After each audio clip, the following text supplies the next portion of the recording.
the second Thursday, so we avoid vacation weekends, holiday weekends. So I'm going to share the window of Firefox, as should make NatickFOSS user groups meeting for the January 8th show up. And I trust you all see it the way I do. All right.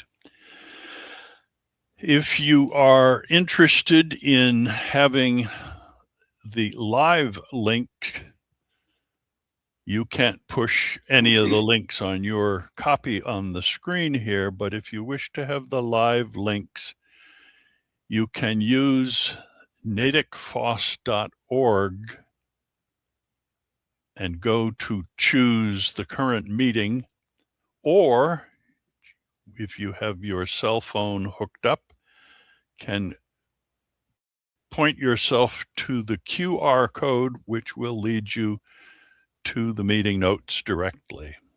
And that is the current monthly meeting.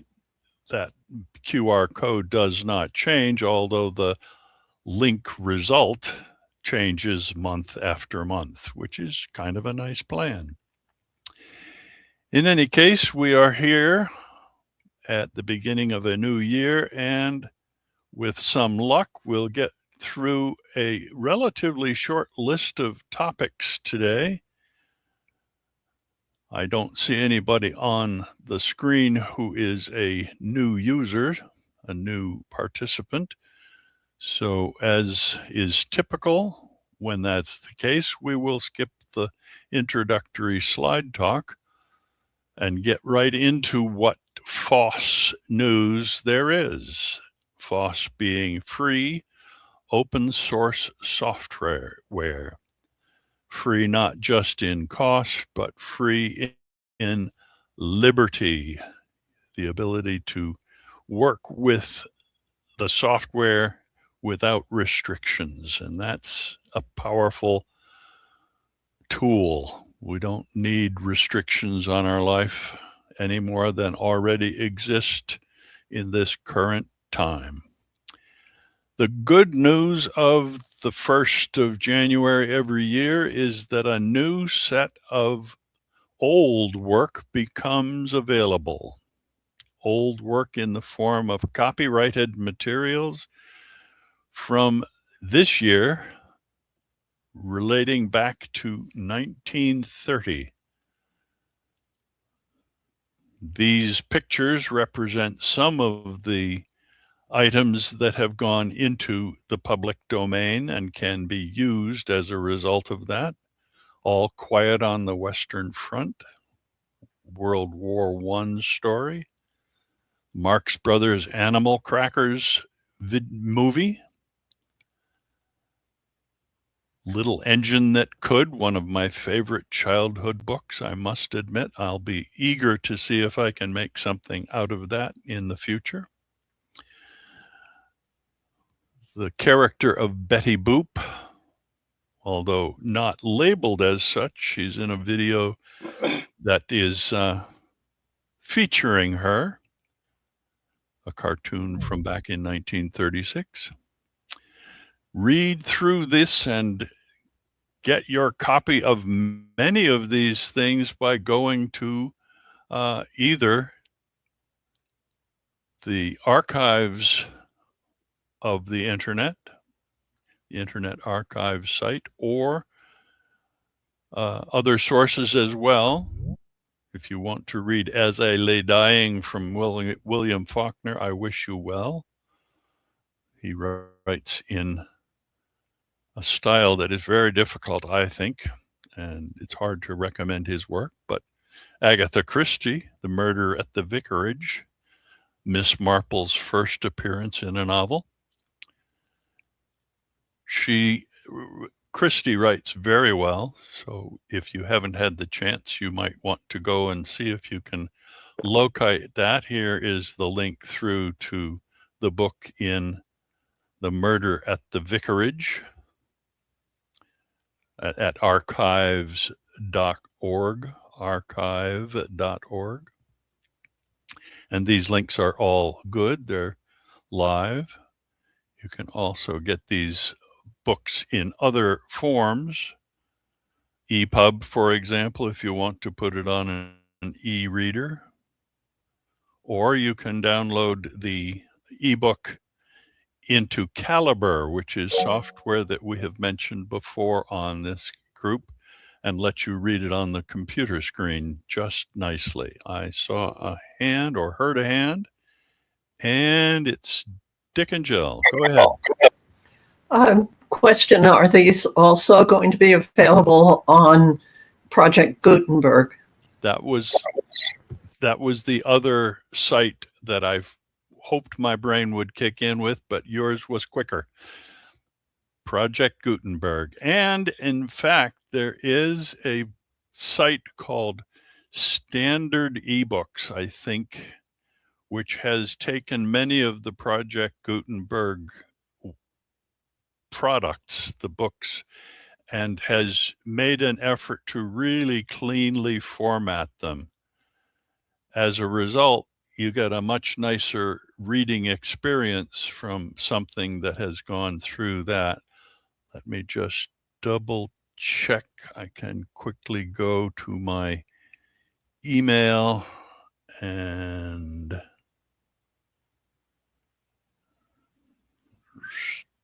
there it is. Standard eBooks is the name of that site.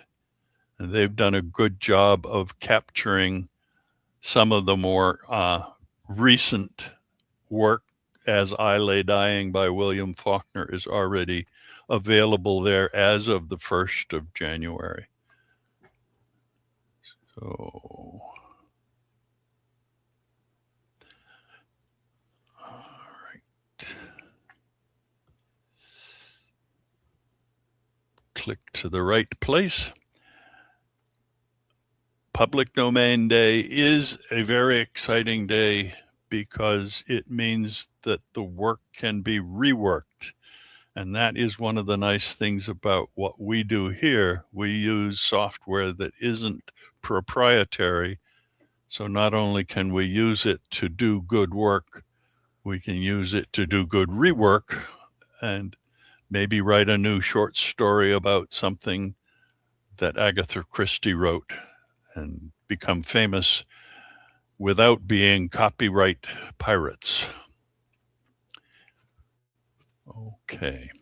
Second listing is for FOSS history.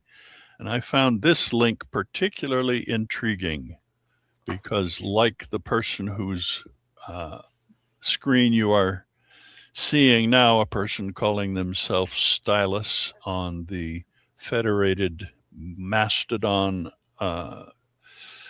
cluster of servers,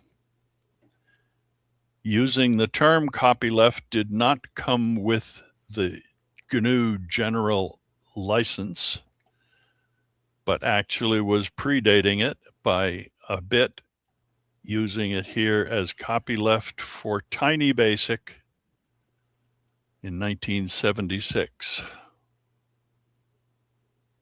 Not a bad edit to the history that most of us are glad happened. Copyleft meaning it is expected that you will share and give credit for who did the work and put back any improvements that you add yourself. Copyleft is somewhat the opposite of copyright, which ties up the original software and forces you never to share any changes that you make. Copyright limits improvements rather than encouraging them, which of course was the whole point of copyright in the first place, to exert pressure on society to create more and more new work.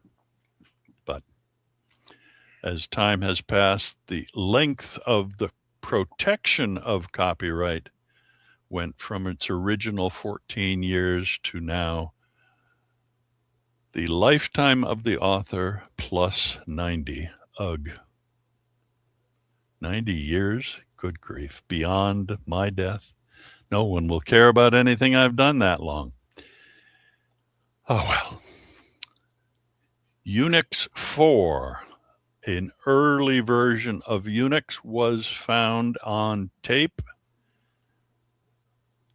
and has been successfully converted from the tape that it was paper tape, not packing tape, was successfully converted at the Computer History Museum, allowing a company called bitsavers.org to massage the tape and copy out the contents of the software, making it available for people to use and run. And there are instructions in this link that's on the page as to how you can actually see and use the Unix version 4 in a modern way. I heard a microphone come on. Apparently, it was not a hand raised. Yeah, your speaker, you were talking and I couldn't hear you. And I don't know if it was my system or yours. Am I hearing me now? Yes, Oh, good. I don't know what happened. Maybe it was I don't one of either. those network glitches. Could very Ooh. well be. I'm going to turn off my image because it is really flaring at the moment. I'll become AR for the moment, at least. Okay, back to Firefox. Does anybody have an interest in telling us how they have used Unix version 4 in their past, or to follow these instructions and see how it works on a modern computer?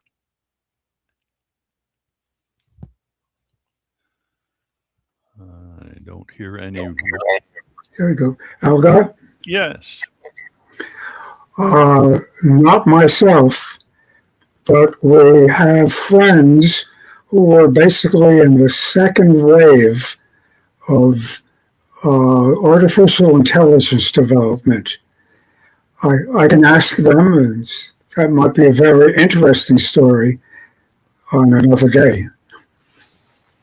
That sounds like a good idea. Okay. And something here that the author is calling the origins of accessibility, which is why I put it into history. But it's really more an article about the needs of the disability community across the board, not just within computer usage, but that this accessibility issue is oddly upside down, since, as it says here, necessity is the mother of invention, and those who have disabilities are unfortunately often left out of the research and design of new products and tools, and the benefits that would accrue from having a disabled person easily able to use the item never happened because they have never been consulted in the design. And that's been particularly true of computers, with research not always giving the blind or hearing impaired an extra check to make sure that the computer tool is effective for them. Yeah, I'd like to just mention that a couple of times. I had a couple of friends who were blind as part of the Boston Computer Society, and they were actually using Unix um, because there were tools on Unix that were much better for blind people than were on Windows at the time. This was 20 years ago. And another speaker we once had at the BLU who was blind actually had a Linux distribution that was made specifically for blind people or hearing impaired. I mean, visually impaired people. That is the kind of thing that open source allows, of course, because Linux is capable of doing some of the things needed, but because the systems are so fragmented, the benefits don't always get built into every distribution. As a result, self-designed or a community-designed distribution that is specifically helpful to a disabled community is the answer. And of course, you have to be in the community to find out about that distribution. And that's unfortunate. But it could, and often is, that people will read this kind of article. Could be that they'll say, hey, let's get on this bandwagon and check with our blind or hearing impaired or mobility impaired friends and check to see if we can make something better for them that won't hurt us at all or might even help. FOSS history is always interesting to look at, but more often we're interested in what's hot and new. And it turns out that Dick Miller has just begun work with the 26.1 release of Photox, and he has volunteered to give us a short or long, detailed or overview of 26.1. Dick, I will relinquish my screen share so that you can pick up at this point if you're ready. You tell me, am I ready? Do you hear me? I hear you and will mute. Okay. First of all, Mike Cornelissen over in Germany is the author of Photox, my favorite by far,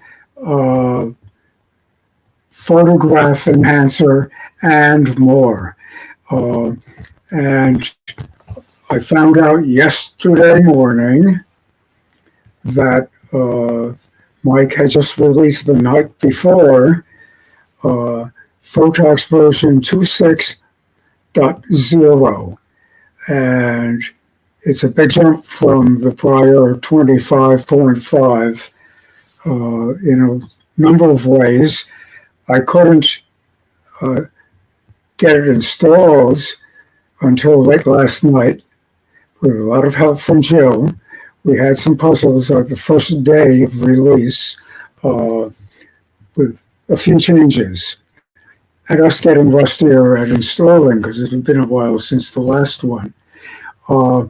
But I've been talking to Mike and expect that within a few days I'll know what we were stumbling over and it won't be there to stumble over anymore anyway. The main items are a lot of minor changes, a few major ones, and really nice tutorial support, including I will show you a bit of a 55-minute tutorial video. It's one I liked a lot. So you can go look at that. And I'll give links to all of these and a little more info than that after, probably late tonight, because we have a meeting shortly after this one. And for people who are near Natick, Framingham, maybe Boston, if you want to take a drive, in Natick at the Morse Institute Library tonight at 6:30. So if you're nearby, easy to grab a bite and come. There's going to be a really good meeting from the Thoreau Society on the subject of you know who and his significance in this year of our trials. The first one of which I refer to as Trumputin. So it should be interesting. It could have all seats filled up. You can call the library or look on email in advance, Natick Morse Institute Library, Morse as in Morse code, and get the latest update. I expect there'll be some seats, big meeting room. So I'll mention that up front, and then we'll go lean in on some of the stuff that we can do before then. Joe, can everyone see that image? It's on. Good. Yes. Good. What I'd like to do first is go out of Photox and come into it, because the tripping was a little different. No, I'm sharing that window, so going out is. You're going to have to set up all over? Yes. If you're lucky, I'll start it at the end instead of at the beginning.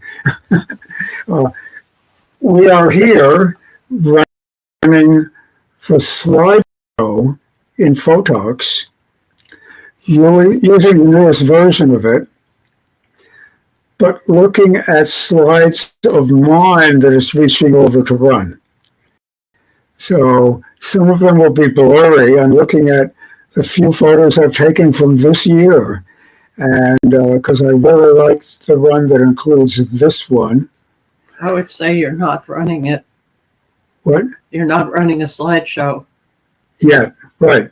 And this is one picture I took as a print screen operation from a running 22 minutes approximately video, which is spectacular, and especially if fluent in Spanish, Portuguese, or both. I haven't had time yet to set up to look at it in English. The video itself doesn't make that easy, but there's other tools for doing that. Never mind, the images are worth it. Well, we're just assembling one portion of South America. It turns out South America has been assembling a new, giant, incredible superhighway through the Andes, through 3 countries. And they've been U.S. to do that one. Some U.S. engineering firms and construction crews are involved in the mix that are doing the building. Half the time, this project is designing a highway that will hang off near vertical cliff faces until they build some. And it's cheaper to build it in the air than in the cliff face. Wait till you see some. The other half of the time, they gave up on that. They're drilling straight through a hard rock mountain in the Andes to make it simpler. It's all quite spectacular in the building and in the seeing the views it offers. So this is looking down on part of the construction project. You can see the existing supply road coming in, but the road they're building, hanging on a cliff here, projecting, it's tacked onto the Whoops. Can you see my cursor? Yes. Good. This is highway hanging on the edge of a cliff. It's tacked onto the cliff. The whole road is out in space. The river is a long way down, and it's up at a high altitude. And the road is just going to go right through here. Instead, and here, they're going to have two, one for each direction, and this will be forgot, except for some happy antelopes or something down there. So Peculias. this is just a quick, nice intro, good catch show to what it's about, what it's been, which was either down here or around a tiny road, and it's in use already in some areas, I understand, but the video was from a few years ago, so I'm not sure of what's still going on, what's complete. I'll be looking for more, but I found this yesterday as I was going in two directions at once with learning the show. So this is what I'll be using for a lot of the sample photos, only a couple of which I've improved. If I have some time, we'll use the new one and I'll try to improve them. But they're just from a video that you can go online for too. That'll be in my follow-up info on this link you're using. So here we go. I will go to Photox, and what I'd like to do is run a slideshow. Could be here. This is from Photox. It's changed a little this around. See a slideshow there. Let's go up to gallery. I don't mean that. That's the slides I'll be playing with. It's early in the year, and I'll have hundreds in there by the end of the year. Jill says album. Well, we could try that. Slideshow at the bottom. It didn't mention it up top. This is one I'll be sending back tonight as a touch needs to go in on the hint list, which was this guy. I don't see a clue like it. So that's important. There's other ones that are interesting. Let me see if I can remember. Was it filed? Maybe I'll find it later. There's a German word in there. Oh, so it's going to be an edit, of course, because the first word is crop. That's what you use. Except in some other place, they've also included the German name for it in that list, in the English list, because crop is not a nice word in German. So all kinds of little diddly changes that aren't quite smooth yet, but they're the work of a day or a week to finish all of them. They're text stuff. Okay, I'm going to go into albums, and from there, we'll, I guess we'll just choose one to start. Oh, I don't have to. If I remember correctly, I can just start the slideshow, and you can build a button for that and start right from there at the beginning if you like. Albums, click on it to open the choice. Cut it out.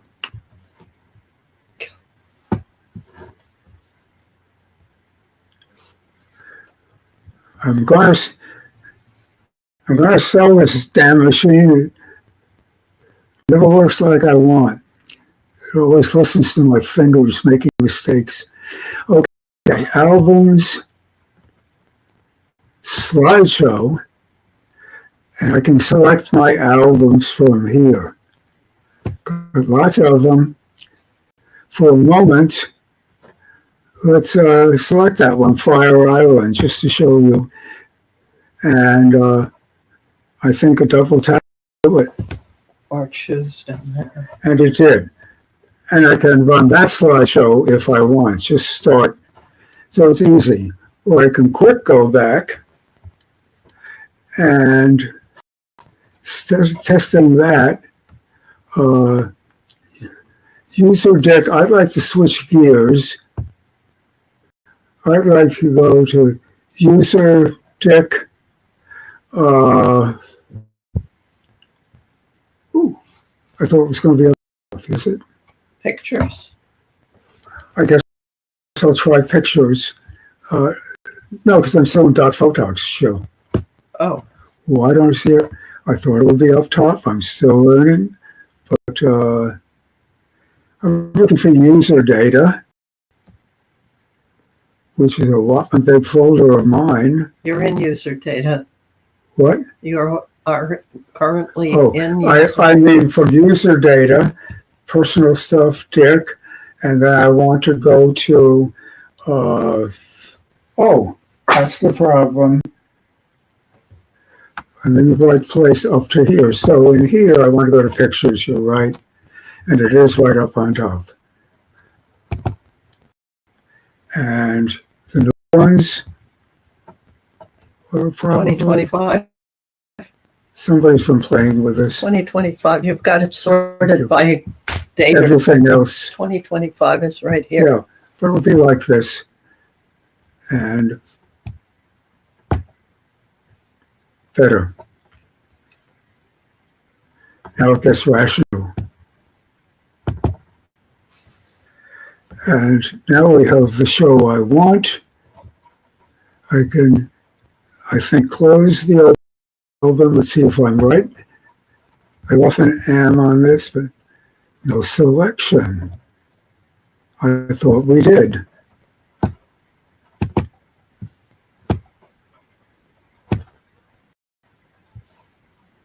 Back to the old one. Okay. Where was pictures on the old one? Did I scramble it?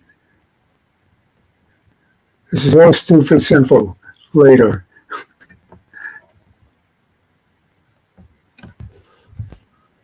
What did you want to go to? Fire Island?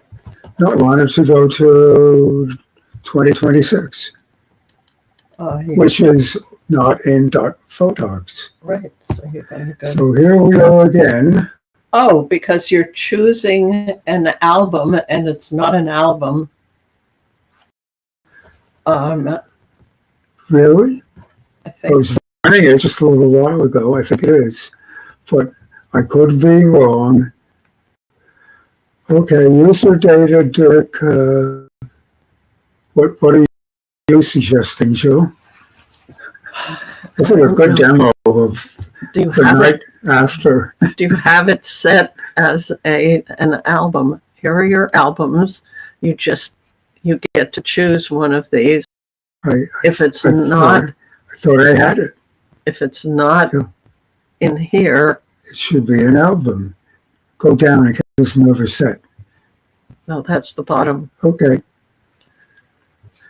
So it should be an album. Wait a Agreed? minute. Let me move this in case it's under here. Sorry, I wasn't expecting this one because I've already been doing this Unlocks one. wallpaper contest.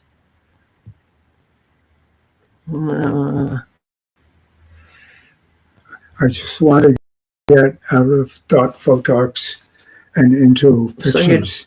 So in Dick, Wait. How do we get back to your album stuff? I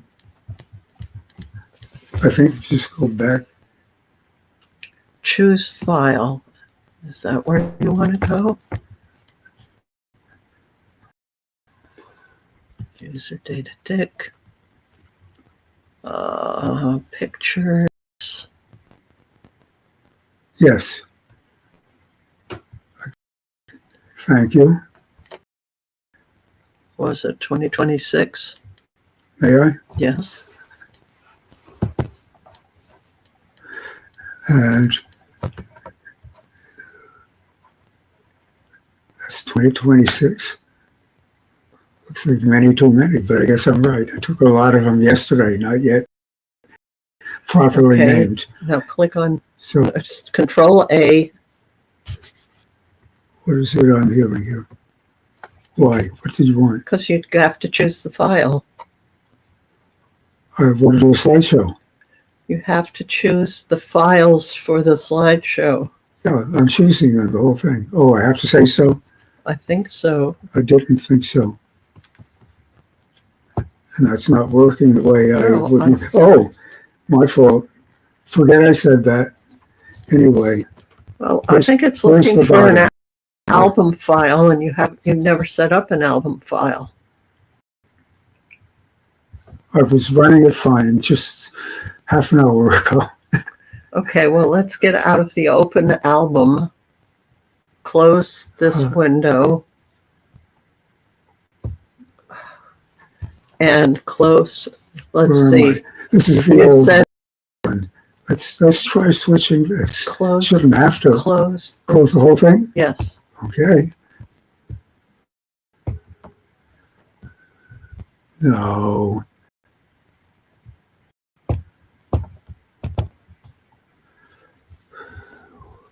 We're in a different medium here.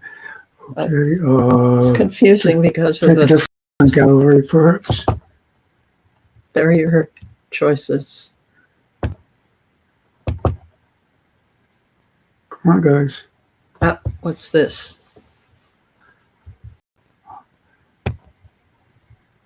Reasons I don't. Oh my gosh. Oh, Oh, cache is full. Things aren't going to work. folks, I think if I come in after the next talk, we'll have this smooth. Is that a good plan? I think you're right. We'll work it out and be back in a few minutes. Good. I suggest rebooting. Yes. First of all, where do I get my... Ah, I'm going to mute you now. good. Thanks. That was awful.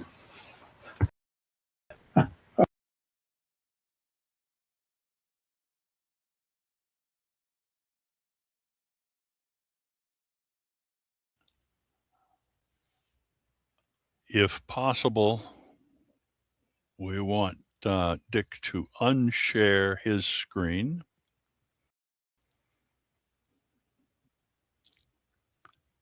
So that I can, Jerry, you had a hand up a long time ago. Your turn. Okay, yeah, I took it down because there was a point I want to say. I just posted a thing tomorrow morning at the Dull Men's Club Wizards group at 9 o'clock. I'm going to have a guy talk about AI, which has been a very hot topic. He's a AI guy from Amazon Web Services right now. If anybody wants to show up for that, it's the Southborough Senior Center on Corderville Road, which is Route 85. I think Dennis knows where he's been there. Dennis made a talk at the Dull Men's Club time ago. But this is a short meeting. It starts at 9 o'clock and goes for 30 to 45 minutes before the regular Dull Men's Club. And the Dull Men's Club is also going to have a fire chief, which a guy from the fire department do see compression and stuff like that. If anybody wants to know how to save someone. Sounds like an interesting meeting. Yep. Anybody's welcome. Okay. Let's see if I can go ahead and reshare here.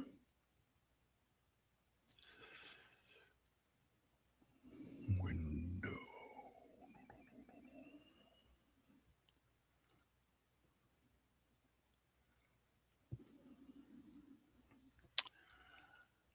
Well, I don't see where my Firefox is. So let me. Dick and Jill have not released their share. Maybe that's the problem.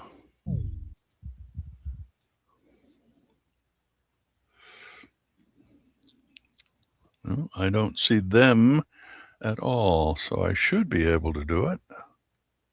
Yeah, they went rebooted. But all I see under my window is other things. I know what I have to do. I have to click Mozilla first, then come back to this, and there it shows up. All right. Share we have. I don't know why I have to do that extra step, but in spite of that, here we go. Now, I use a terminal emulator when I do a lot of different things in my computer. The terminal emulator I use is the one that's built into the KDE system known as Console. There's a similar terminal that is an emulator for GNOME, and probably for every other distribution they have either the GNOME terminal or one of their own. But some people have decided that it's time for a fresh look at terminal editor structure. And this is known as Fresh, which is a terminal text editor that is open source. That's good for us. Easy to learn. That sounds like a great idea.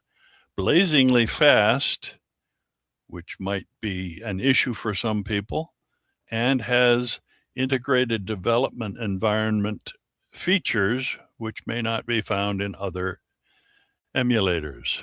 This is what the screen is said to look like. I have not tried this. I want to do it on a different machine, not the one I'm currently running every day.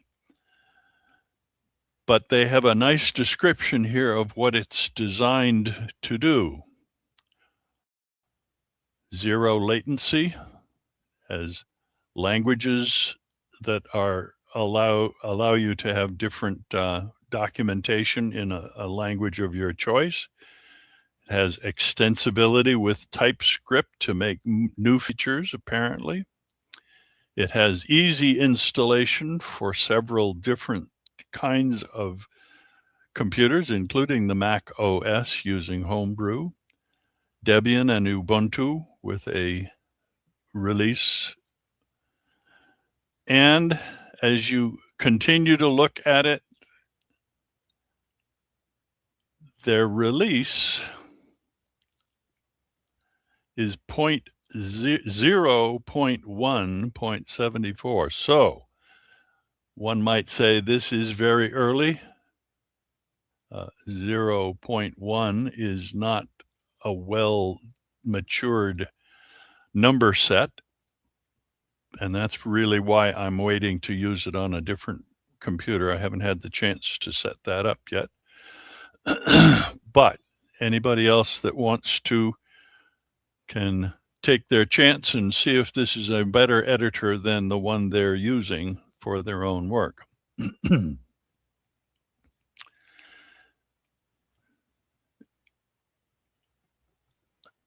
I have experience with the actual terminal software, and that is directly at the command line of a computer as opposed to being an emulator that you run to get to a real terminal. I hear a hand gone up, and it's Jerry, and he knows a lot about terminals. I certainly do. I use QTerminal. I did Ghost TTY a while back, and after a while it stopped working properly. I found QTerminal is one of the better terminal emulators that I have used more recently. I like it a little bit better than the standard GNOME terminal. I've used one from KDE, and I use an IDE. I use is from Microsoft. I use Visual Code, but there are also others. There's one called Anti-Gravity, which is done by Google, but it uses a lot of AI agents. Oops. And I don't really want a lot of AI that I can't control. I don't have direct control over. So I'm not a super fan of AI. But Nor anyway, are QTerminal is what I use for my terminal emulator. I'm also playing, learning GTK4 for coding, and I'm playing with a very different type of terminal emulator. It's not really a terminal emulator. It's just a way that you can enter shell commands. But anyway, that's what I'm doing. But I found that one of the best terminal emulators that I've used is QTerminal, which I currently use. could you put that in the chat so I can add that as a sublink of this item? Yeah. Thank you, Jerry. Okay. Most people, of course, use a graphical user interface, which is why we talk about terminal emulators as opposed to straight terminals. At the command line, most people do not log into their computers these days directly at the command line level. And for most work, that's probably a good idea, though some people are hardcore and use only the command line, especially on devices like the Raspberry Pi, where running remotely is an efficient way to do some neat stuff. Okay. Package Forge is a design process for an application designed to make it truly distribution independent. We have talked about the Ubuntu snaps, and other people have Flatpak as their favorite method of distribution of packages. App images are a popular process for getting them, but they each kind of tie to a background operation, making it necessary to have Flatpak support material on your computer before you can run a Flatpak. You have to have the snap daemon if you're using the canonical Ubuntu group of distributions. They have that as the way of packaging their newest software, but you have to have that background snap daemon to make any of the snaps work. Concept behind this new lesser known Package Forge, which I have not used personally. Again, it's going to go on somebody on another one of my computers, not the daily driver. The idea is that you aren't really getting universal packaging. You're getting distribution bound packaging in many cases. So they have proposals here to make this work in the same sort of way as regular app images work, but you can run into problems with that because of what the background tools in your computer are doing. The Package Forge, PKG Forge, solves those problems apparently. And this article is a good overview of it. I recommend reading it. The interesting package manager component suspiciously sounds like a requirement to run these package forge packages, but maybe that's not quite like Snap and it's not like the Flatpak environment. I don't know. We'll have to see as I get a chance or some others in the group get a chance to take a look at it. So, anybody wants to follow that up? Report back to us as you get the chance. Oh, this is one of those. There it is. All right. I have a demo that I'd like to do, and I'm going to try to show using the clone feature of Inkscape, which, like NatickFOSS, is one of my favorite tools. I use it every day, several times a day for doing graphics. I'm going to unshare so that I can share a full screen instead of the partial screen that I was doing before, just the window, because I want you to be able to see my menu actions, and we can only do that with Jitsi if I do a full screen share. Okay. And then I'm going to jump over to my Inkscape screen and flip to a blank Inkscape screen, which I think everybody should be seeing. And if I then draw something, and I'm going to do something extremely simple, a circle, I can duplicate that as a duplicate by editing and choosing to duplicate it. Now I have two. I dragged the second one from where it copied on top of the first. There is no link between these two as duplicates. So what I'm going to do is the same thing again, but instead of duplicating this, I am going to, it's under Edit. I'm going to slide down to Clone and then across to do Create a Clone. Now, this second of these two is actually linked right back to that one. So that watch what happens when I go back to the original and I change it to yellow.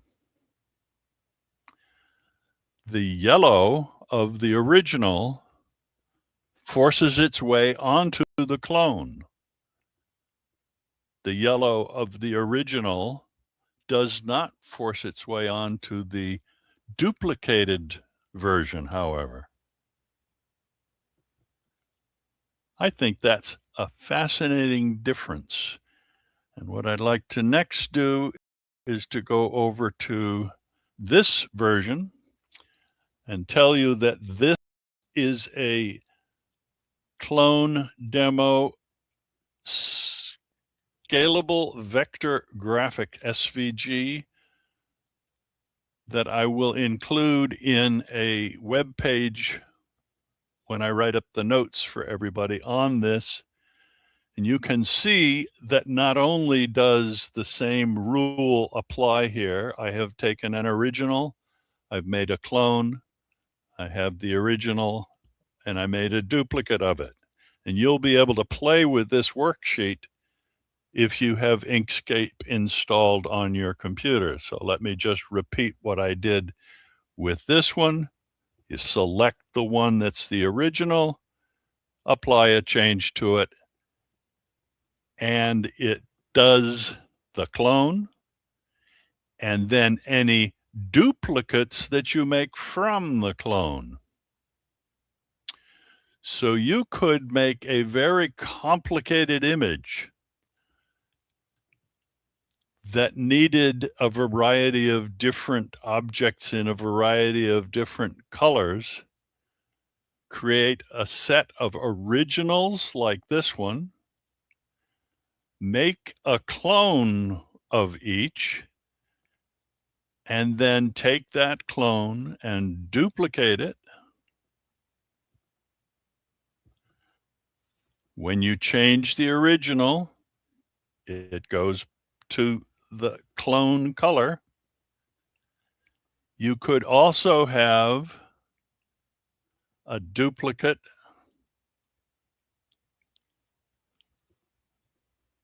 that you change. Excuse me, I'm going to make a clone of this one again, choose, edit, clone, create a clone. And now I'm going to go to this original and I'm going to stretch it. So I could have a series of these and have different colors of this versus this distributed around a page. And the concept could be applied, and the reason I have it over here is that I could have this information cloned onto a variety of different name tags, as is this case, so that I'd have Jerry Feldman on one and Algot Runman on another and Dennis Payne on a third. And it would be very easy to create a series of different objects that would be updated automatically from their origin object. Origin object, clone, duplicates of the clone, made a duplicate. Anything I do to this will be done to this one and this one. I can take this and change its shape. And the ones that are linked by cloning change just as well. I'm not going to have these on the one that I share so that you can play with the original and think about what the ideas are. But I thought that that was one of the powerful tools that Inkscape offers that many people don't know about. I'm going to delete those, and this will be available when it gets published. I hear a hand. It's Dick's hand or Jill's. Hi, it's Jill's. I wish I knew this when I was designing gardens.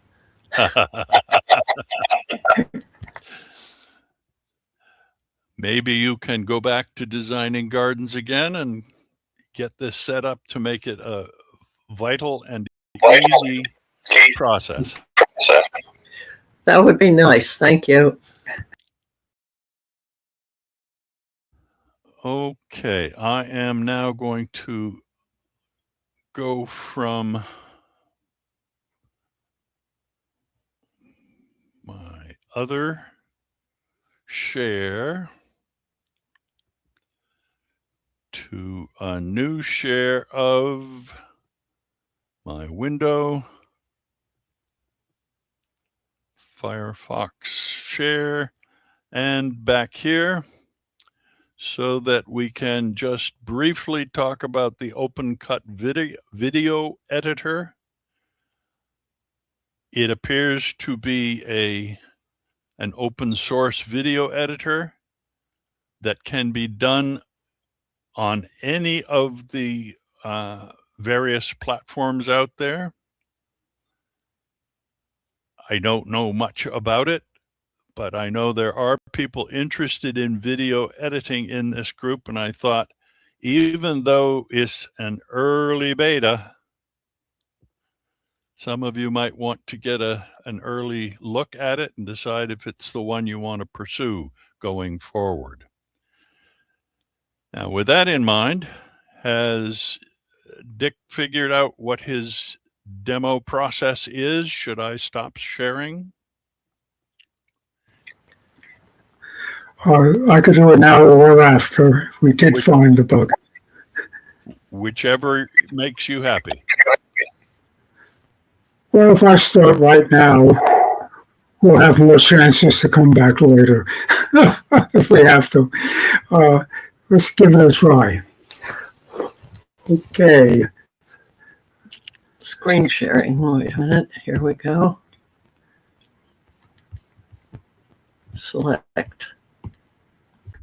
Live streaming is on. We are in the slideshow, and we're using Mike Cornelison's settings for, we were in the slideshow.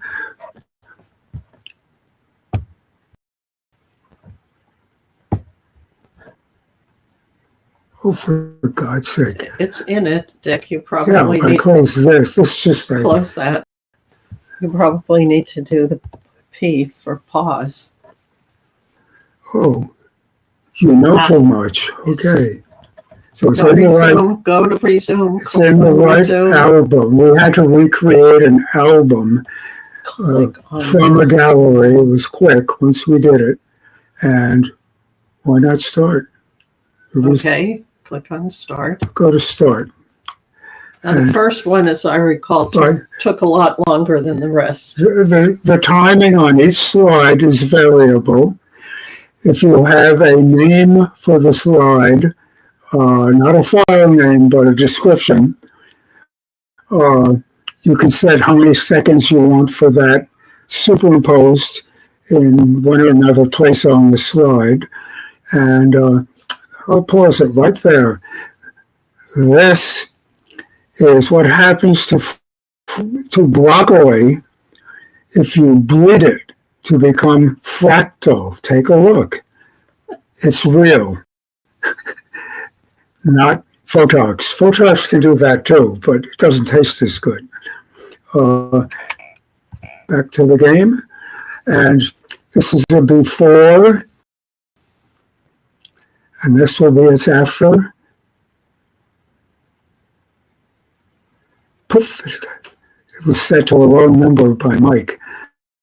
That's the after, which I claim is better than the before. Can do things like that easily. And what I want to look at next, aside from some interesting pictures, is the transition effects. This looks like a real face, but it's not. It's built from the right side AI version, and the left side is incredibly lifelike. This is what they can do with photos and videos this year to turn AI against the population. Deep fakes. So I thought that was interesting. I sharpened it up a little bit. It's already so sharp, you have to look in the retina to see the details change. When you're going to build one of those projects on an Andean hillside, it takes a lot of extra things. All the walls that are going to fall down from above onto the highway have to be contained. So if you're a rock climber, you've got a job.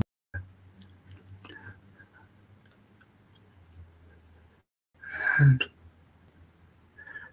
different, we've got too many things open. They're kind of staggering along at the moment. I'm not going to restart it. Again, there's a piece of it hanging up high.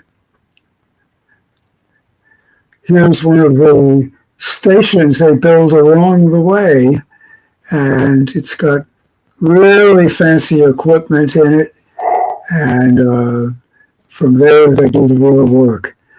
Mostly you're demonstrating the transitions, right? Yes, notice every transition because they're quite nice. It's just a hint. They're running a lot slower. I probably could speed that up, but I think maybe it's just too many things loaded at the moment. This is what you call an entrance ramp.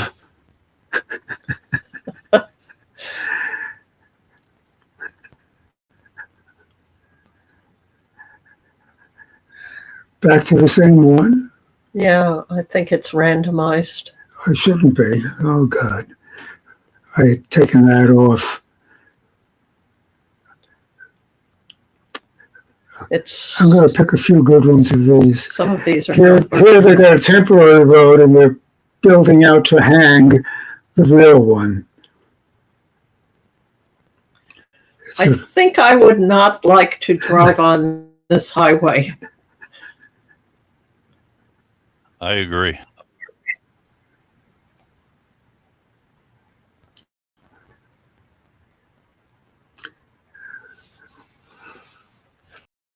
I also think that running Jitsi and the slideshow at the same time, or they're both trying to use up CPU.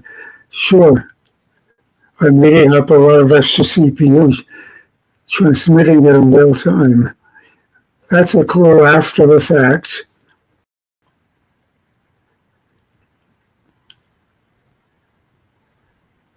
That one we did see at the beginning. We saw part of it further out. Oh, this is a close-up of it, right? And not yet sharpened by me. This is one I showed you, and I didn't set it on the captions either. I'd be able to see which one it was. Well, this is a sharpened one of the other. They're pretty close. Is this how much you're going to show? We'll know when we get there. Oh, okay. Oh, I like that transition. It's going to look a little better in the final version, and this is one example.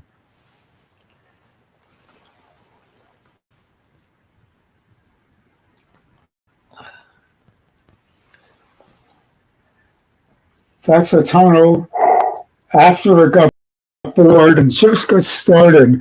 So they're driving in the actual hole, but they've got utilities in place. Getting a little fancier, but still in the actual hole. It was round, so the walls have been changed already. And I hope you're watching the transitions, which... Better hope they don't drill it through a fault line. And there's the ones that are going through. I think I see the highway. Sorry about the dam. Down here on the right, see it? So that's a hole you're looking at from outside. Amazing.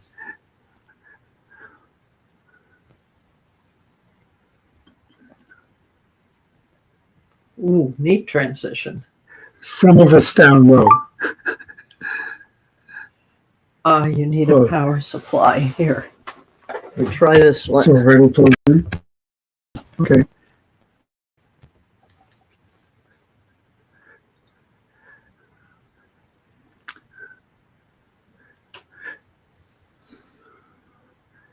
And I believe there's a lot more transitions that don't come in the original package. And I think it can run one standard version of transitions, so you can use others as well. I've just barely begun to figure that out. So that's that entrance we showed you earlier.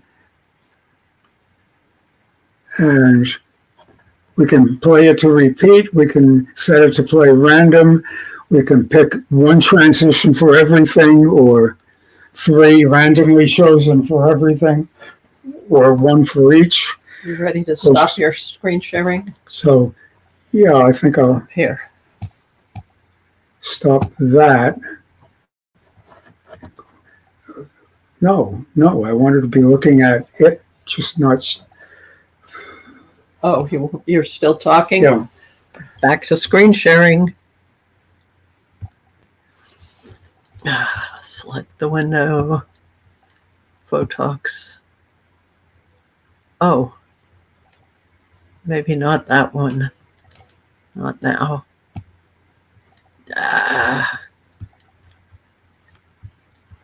I want to screen share. You were at the slideshow. The Photox. Right. Yeah, but we want to turn off Wasn't the there a way to just slideshow. hop back? There was. I don't know Yes, what it this is one. right now. So,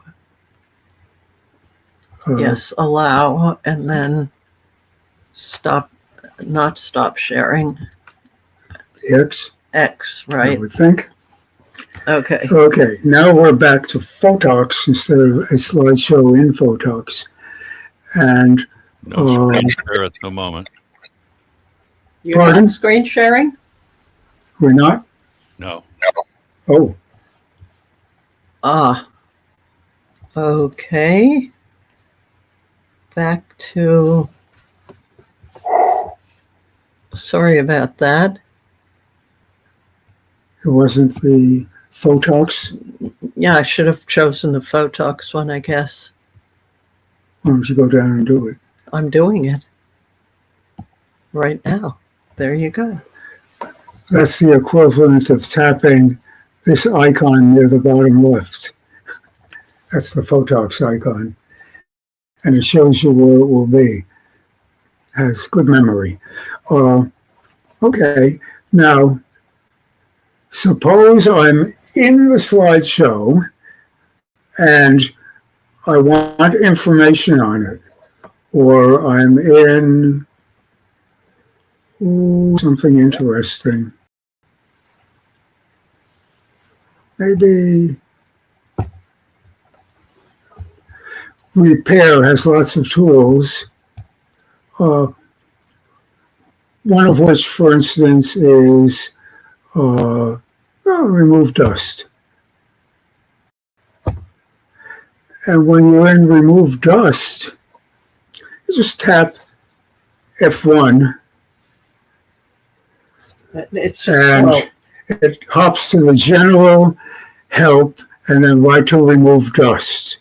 So with one button, you get a lot of quick information. This is what I've done on about 3 items so far on the new version. And I'll be doing it a lot in the next week, but it walks you right through it. are you seeing the pop-up window? No. I believe what you need to do is reshare a whole screen, the full Right. screen. Makes sense.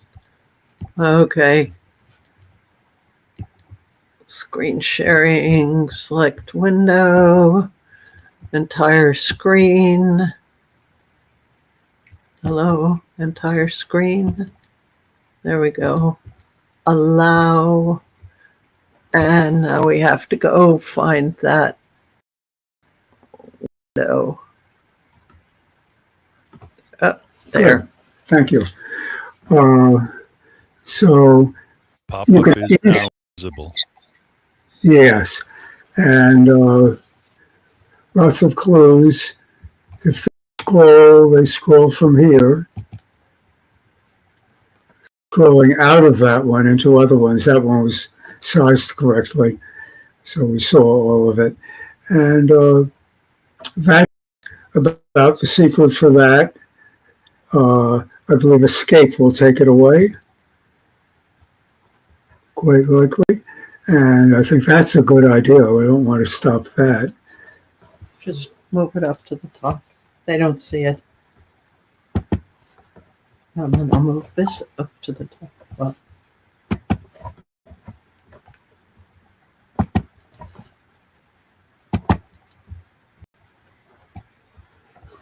This one are close, right? no, why don't you smallify it first? Nope, That's what you said, wasn't it? I didn't say minimize. Well, never mind. So anyway, there's lots of help on it. Down here, one button got me into Photox, but now it says there's 2 options on screen for that. I can go between them. It could be 12, whatever. And you can work in smaller windows, various other options if you want to look at 5 things at once, move parts and forth, whatever. It's very flexible. Oh, But getting okay, into red it, line. Well, maybe not. Remember the slide on the entrance ramp to the Andes Highway? That's where I am today. So I'm going to stop here, answer questions if I can, and post information so you too can take a look without installing it. Or you can, no, Joe, Yes. sorry, back. Wait for me to say. Ah, This is called a sharing experience. no, I believe it's called a shearing experience.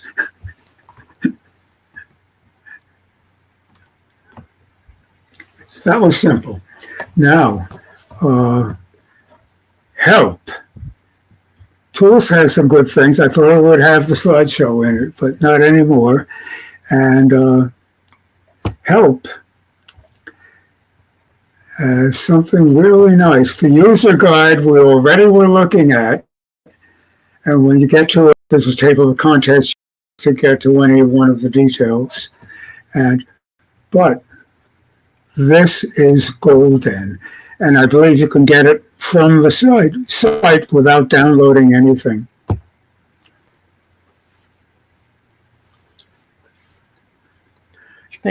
Well, It's 54 minutes long, so no, we're not going to see it now. But I'm going to show you how flexible it is. They're going one by one through them, or you can hop back to the beginning and pick what you want to see. But for each one, it's beautifully done. I think that can be full screen. Let's see. no, it was full screen. Jill says no, but it's often yes. Oh, do this. That's your full Or I screen. could do that. I think, isn't it there now? No, it isn't. You're right. Okay. Better. And once it gets started, it's a lovely tutorial. Let me look for something further on.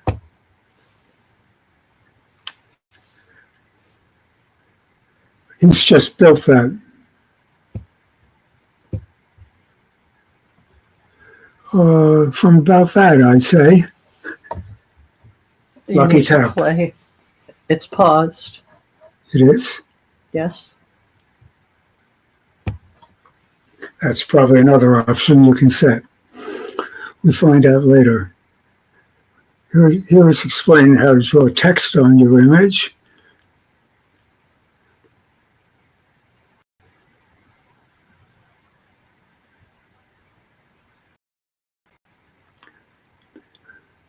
And there's some text going on near the lower left. Hard to read. What can we do about that? How about that? To make it easier to read.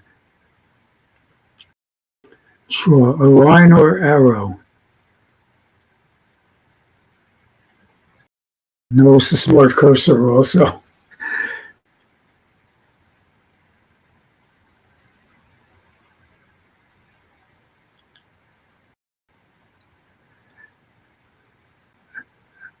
And that's about where we came in. To show us what he got, I hope. And distribution, he's pepping it up a little. Did you see the difference? It kind of brightened up, but in a way that isn't just brightness adjusting. Very powerful tool. Pretty soon I figure he'll show us the result.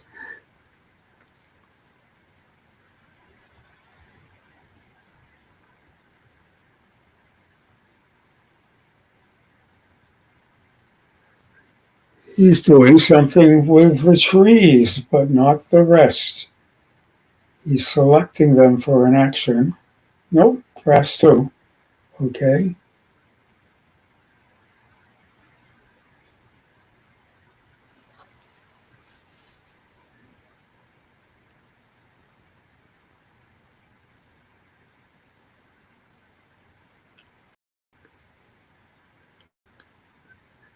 Paint edits.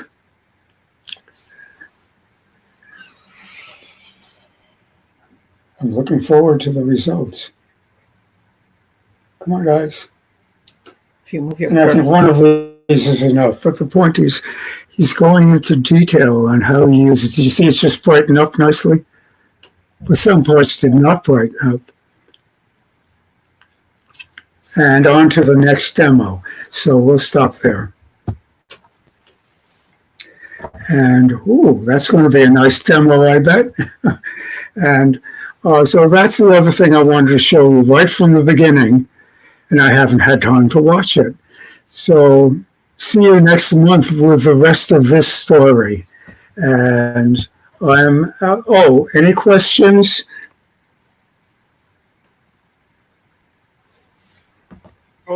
Video Jeffrey have Epstein's girlfriend? sound? I believe it does in many languages, but I think not in all languages. I imagine English and German were the first two to go on, so I think the answer is yes. Thanks. You bet. Stop sharing. Is that all? Should I close now? Go ahead and close. We'll ask other questions as possible. No. Turn off your microphone. Turn off your microphone. Turn off your microphone.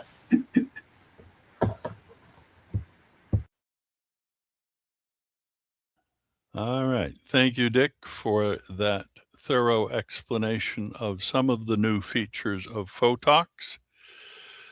It is a very powerful program, which, like others of its sort, has so many features that very few will ever master them all, especially with new ones coming in every month or so. New features add complexity, but somehow we get through.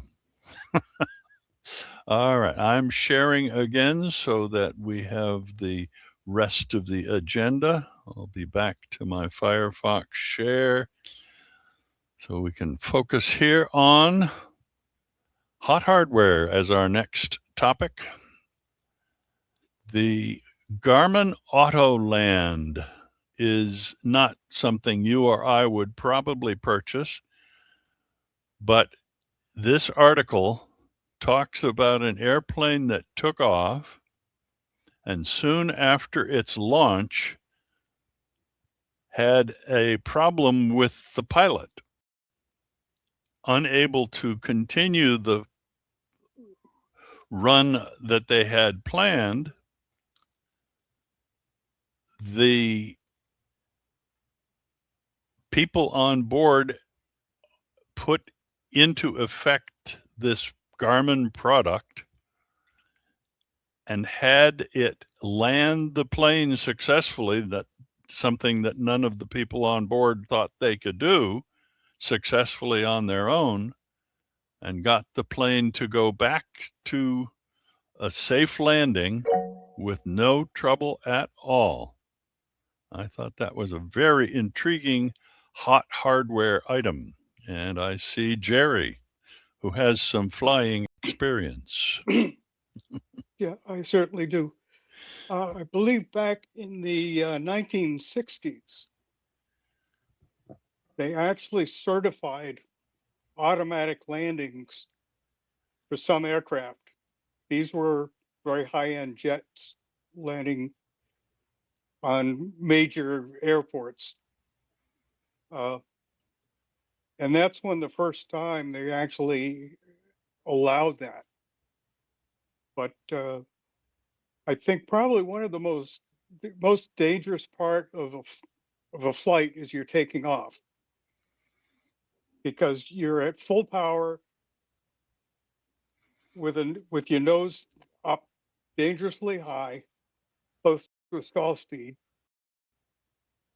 and you're climbing. But landing is also dangerous, because if something happens on a landing,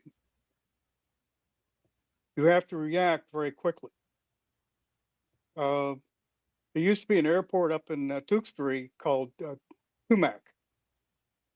And if you were to come into Tumac, you cross over wires, but you also, because of the terrain, there would be a sink. So your aircraft would actually sink just after you cross the tree line. And it was harrowing for somebody coming in that didn't know that. Having something like a automatic landing system like that can react to things like that much faster than a pilot can. And I drive my car under full self-driving almost all the time, and it can see and react much faster than I can. But that's what's coming.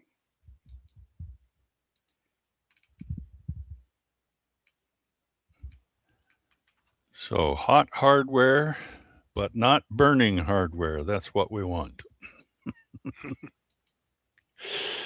And the second of these items is about some new storage batteries that involve the use of carbon dioxide. I didn't do a good job on the subscripting of the two, carbon dioxide, CO2 subscript. This is grid scale batteries. You won't be putting them into your computer or whatnot, but this large structure right here is filled with gas, CO2 gas.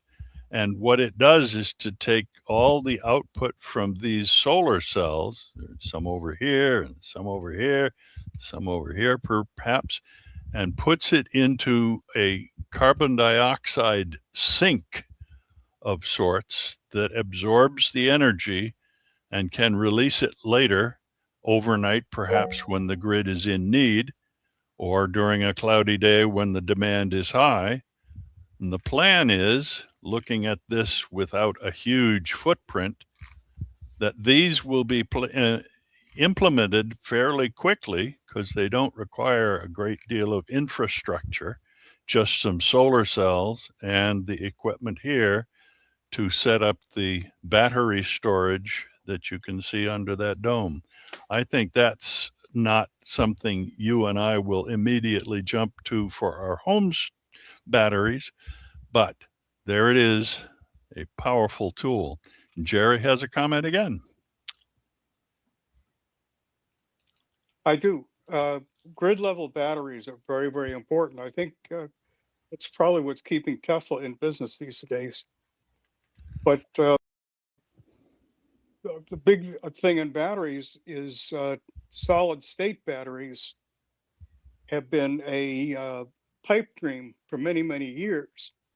And starting in 2026, there are now production vehicles that now have solid state batteries. There is a motorcycle, they're putting in motorcycles.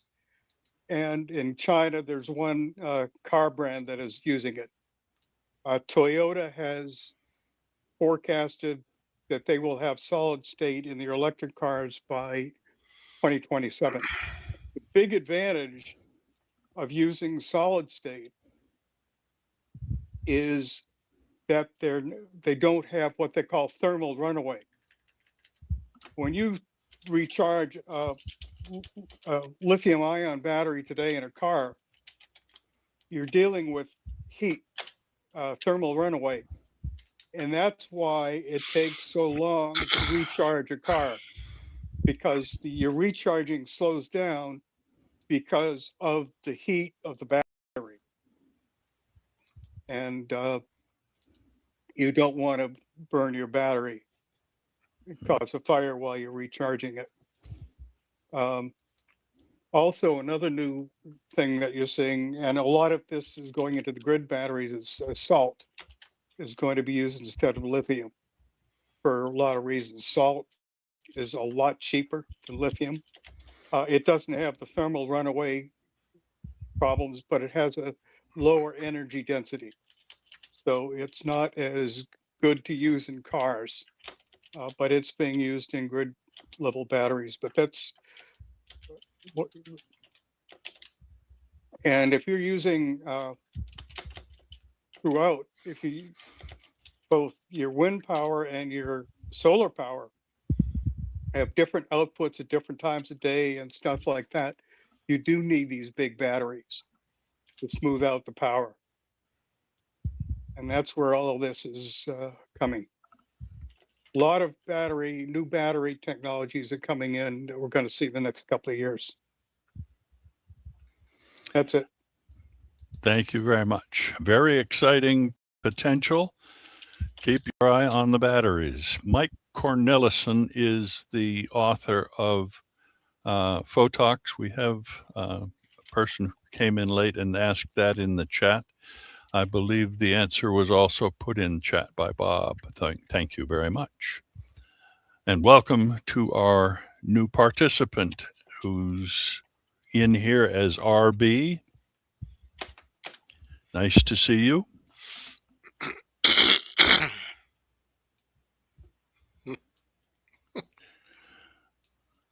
Okay. Hot internet. We'll go through this last part fairly quickly. We try to get through these meetings within a 2-hour limit. This ASCII side of the moon, not the nasty way of saying it, shows a picture drawn in the old ASCII character set designed to show a particular moon phase at a particular time of day at a particular date from a particular longitude and latitude. And this is the screen link that I captured, or that, yeah, the link leads back to a date in 2025. But if you just go to the shortened URL, taking the ending off with the question mark all the way to the end, I'm not sure you can see how I have managed the link because this is a window rather than a screen share. But if you go back to just the base URL, it will show you the current phase of the moon. And I'm going to engage that. And this is today's January the 8th at a particular latitude and longitude that represents, I believe, where I am, 42.28 and minus 71.35. If you were in another hemisphere, you would see a different phase of the moon, perhaps. And I hear somebody has a microphone on, I think. Don't know who. Anyway, it's not a persistent problem, so I'll just go on. Tech discovery. A lot of what we have in the internet these days is very frenetic, push, push, push, ads, overlays, everybody wants to sell you something.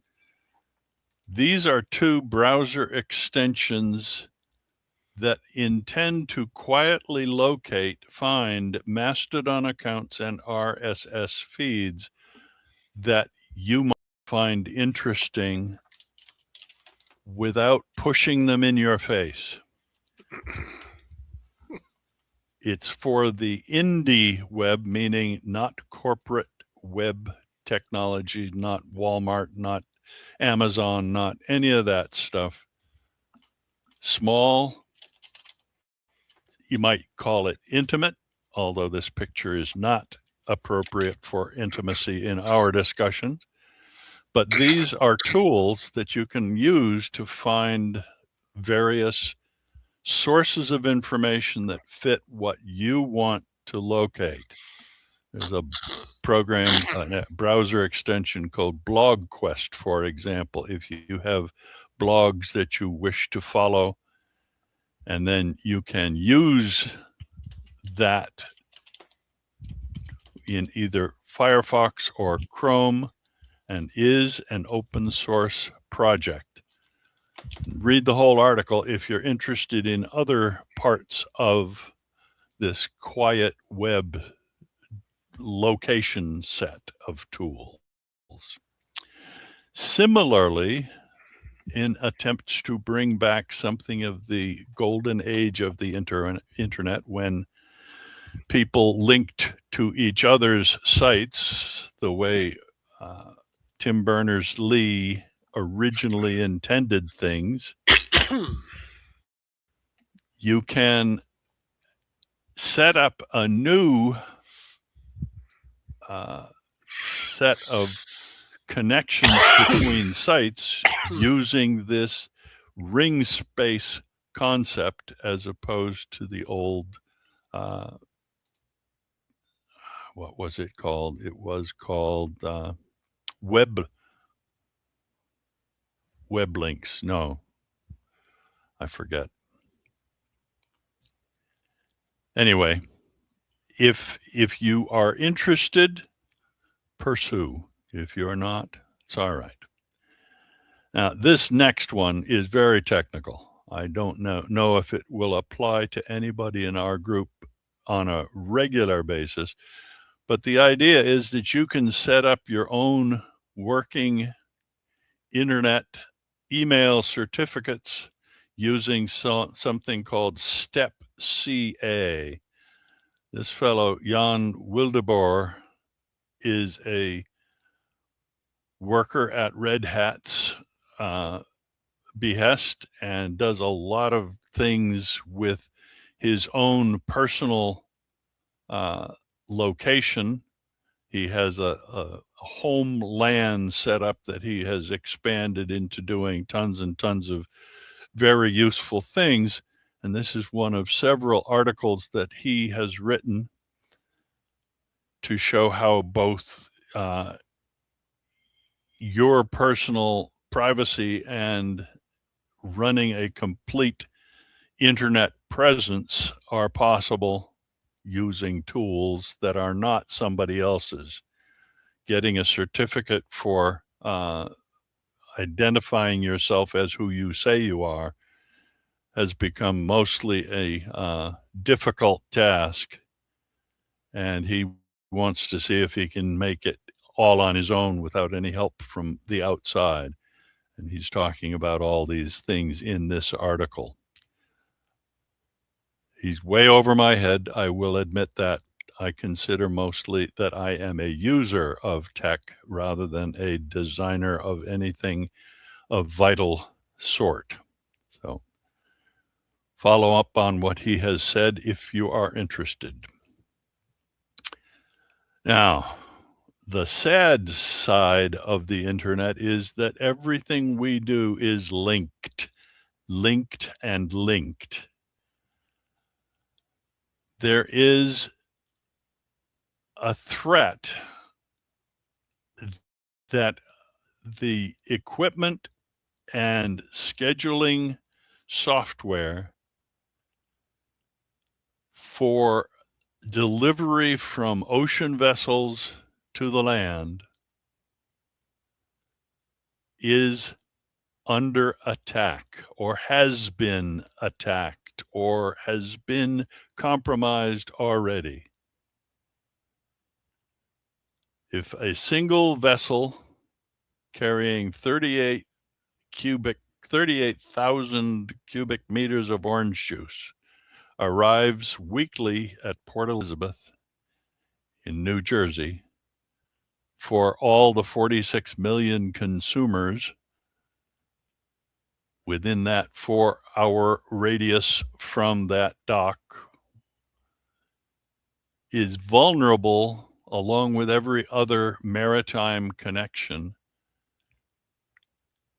Hackers hit the port of Seattle with ransomware demanding $6 million and releasing the data on the dark web when their demands weren't met.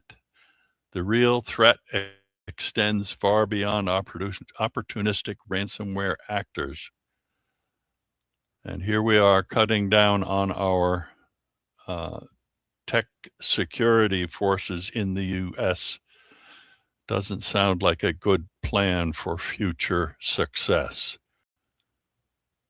If you have any contacts with anybody who can influence our current administration, you might want to mention the contents of this article when you talk to them.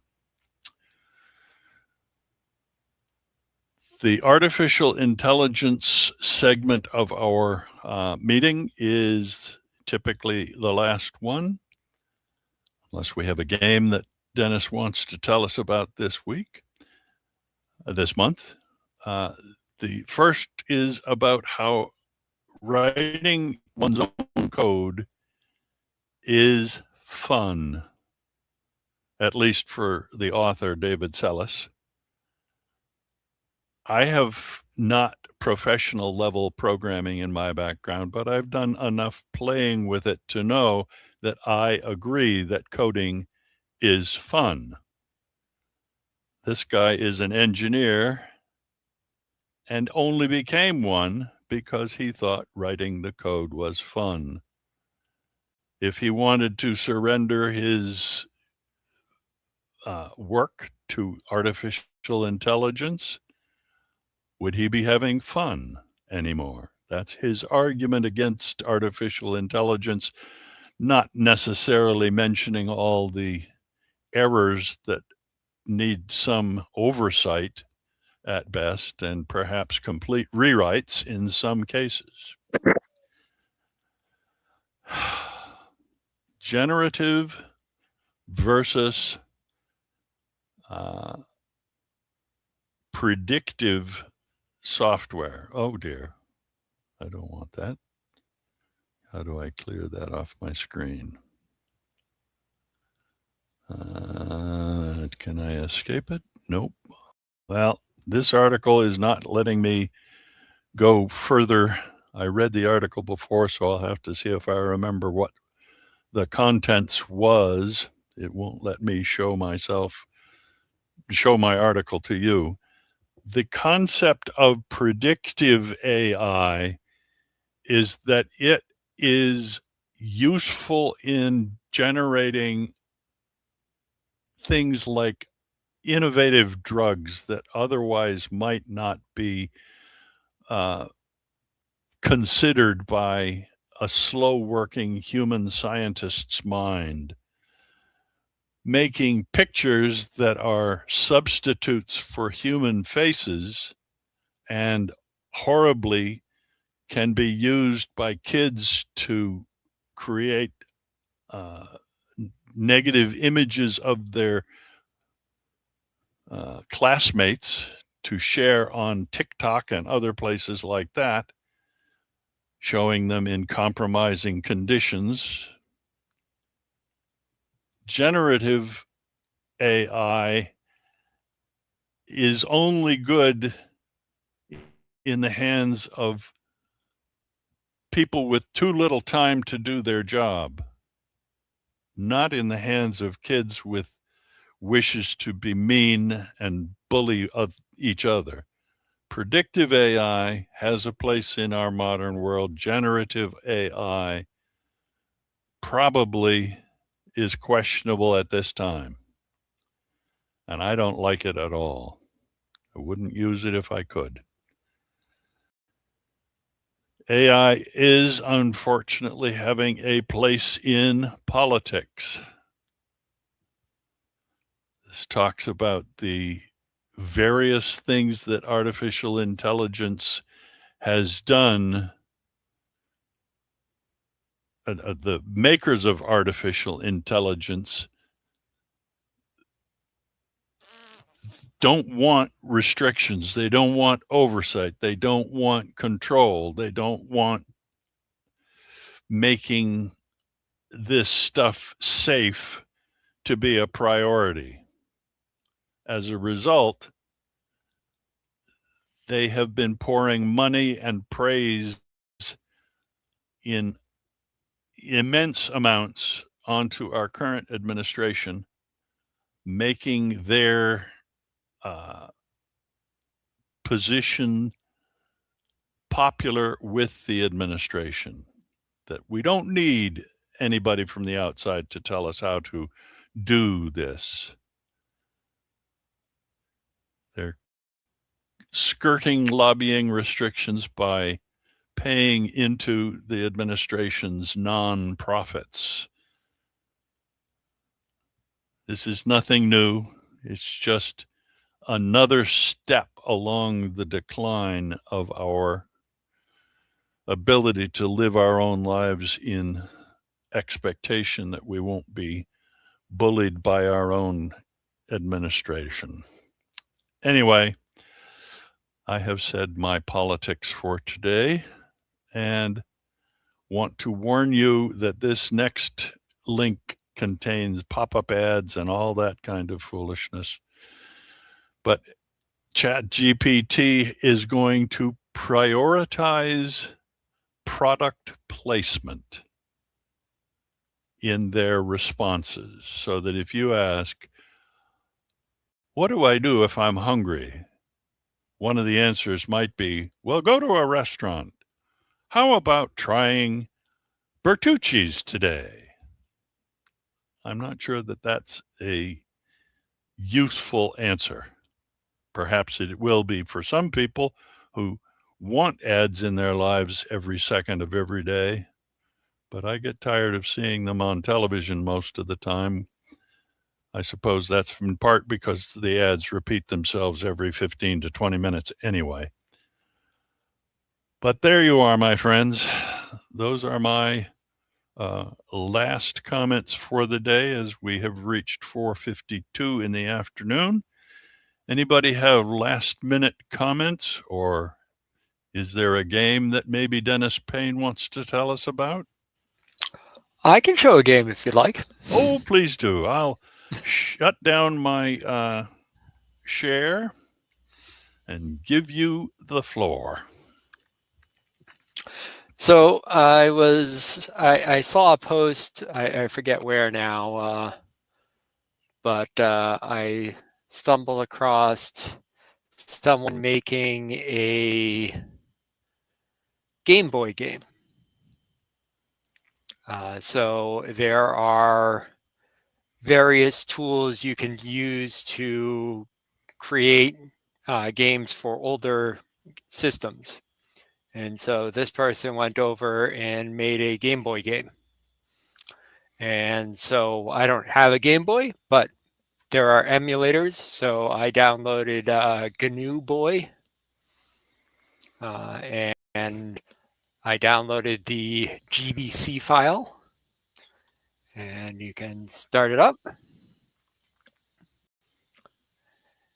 And so it's not necessarily a very complex game. It's the person wanted to just make like a Dungeons and Dragons type game. So you start off, you pick which character you want to be.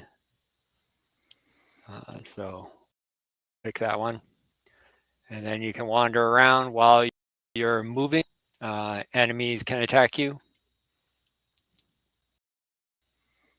So there's a chest here, but this one's already empty.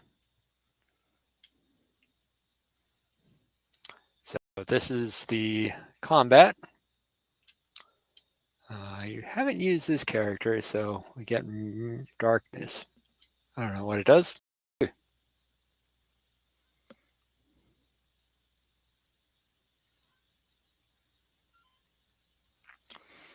I guess they can't see now.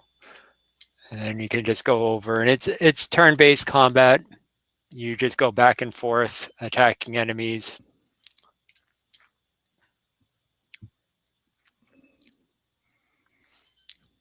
Oh, you got him.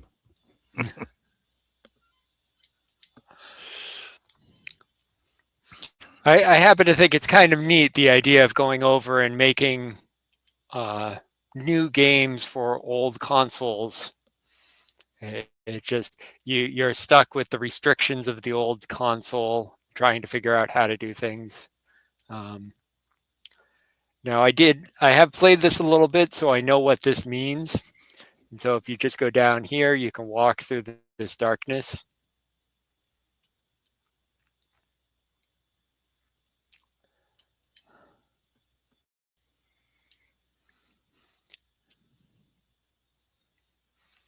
And that's basically it. So there are bosses that you fight in the game, and the monsters get more difficult as you go along. I haven't gotten very far in the game, so I don't know how difficult it gets, but that's the basic premise of it. Any questions?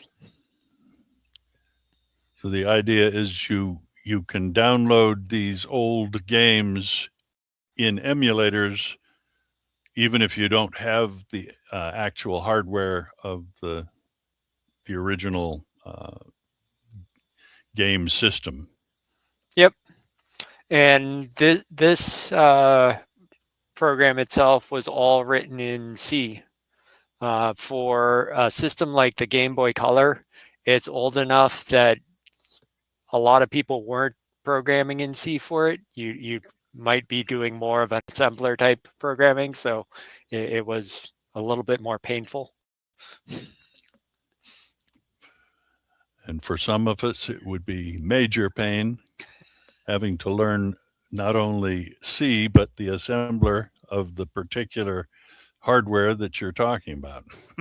Yep. And some systems were easier to program for than others, but I just thought it was interesting that this person had come up with this new Game Boy game, and so I gave it a try. That's super.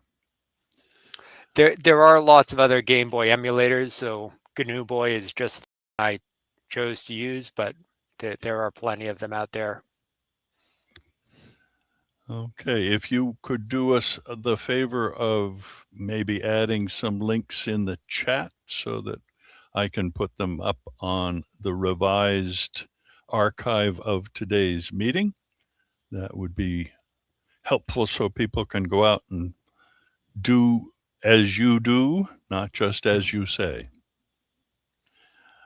And we are at 4:57. Does anyone else have other things to say? Or, well, Ron, BC, I see that you are, among other things, an email expert running a system, as you mentioned in chat. You have anything that you would like us to know about you, or are you an anonymous participant? I'm pretty much an anonymous participant. I don't think there's very much of interest there. But I was curious with SMIME. It's interesting that with pretty much nobody I'm aware of, and I attend the various Linux user group functions from, I don't know, from Toronto and Ottawa, Kitchener, San Francisco, all over the place. St. Louis is pretty big, and I don't think anybody really uses PGP or GPG for signing or encrypting emails. It seems like the world has moved on to chat apps as opposed to email for that kind of a thing. And you know what? I'm okay with that. I wish there was an easy way that we could sign or at least encrypt email, or encrypt or at least sign our email, but it doesn't seem like anybody wants to do it. And it just requires for signatures to be validated or messages to be unencrypted. It just requires every endpoint to support it, and I don't think that's feasible. Not with our current population. Yeah. Does anybody on this list sign or encrypt their messages? I'm curious about that. Well, let me speak to that. I know of somebody who is involved in several user groups, and he also offers tech support down in Florida. And he has set things up where he encrypts everything. It's a royal pain to do, and he has several open source apps that he does use. And he does it specifically so that his email won't be scanned by his provider. And they won't be able to gather information from it.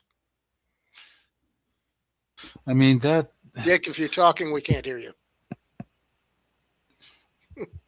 that is great and everything, but every email that is sent to him from somebody using Gmail or whatever is going to be scanned. So it seems like it's an awful lot of effort for pretty minimal benefit, unless you've got two people who specifically want to have encrypted conversations off the record, maybe.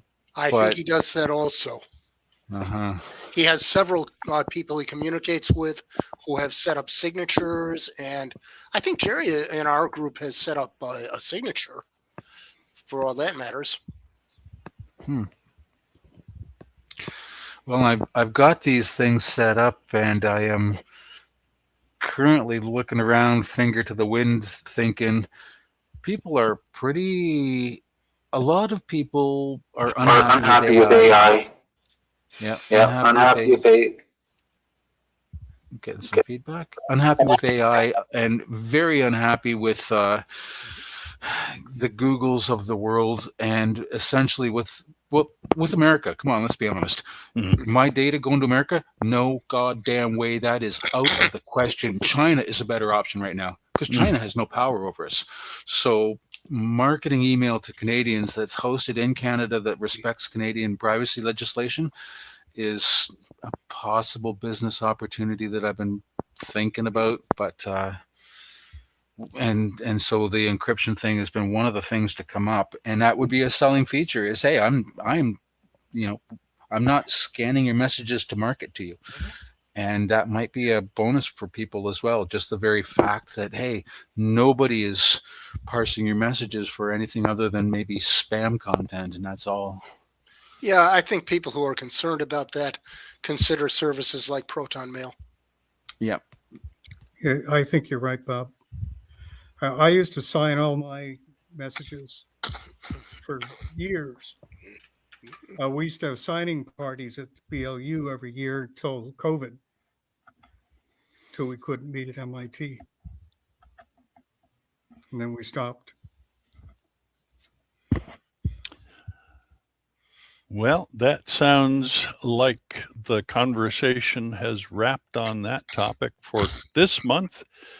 Next month, we meet in normal fashion on the 5th of February, 2:45 for the pre-meeting in case there are issues you want to raise with technical matters and help of sorts.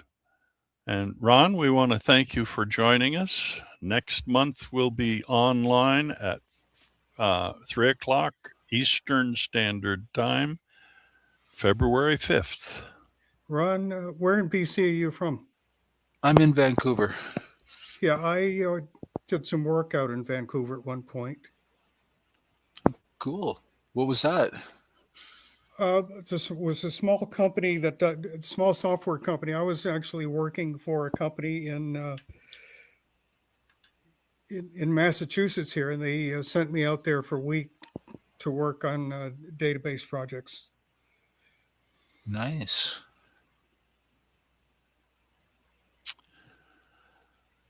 Well, friends and new friends, Yep. Thank you for joining the NatickFOSS user group meeting. We will again meet 1 month ahead, or a little under a month, actually. And I look forward to that chance. Make sure that if you have topics you want us to discuss, you send them along. Anyone on our board can receive those requests. So if you write a message to board@natickfoss.org, it will get to the group, and anyone there can post your topic. and we'll join together and enjoy every minute of it. Thank you all for coming. I'll Okay, see you all next month. Thanks, everybody. Nice to meet y'all. Nice to meet you too. Okay.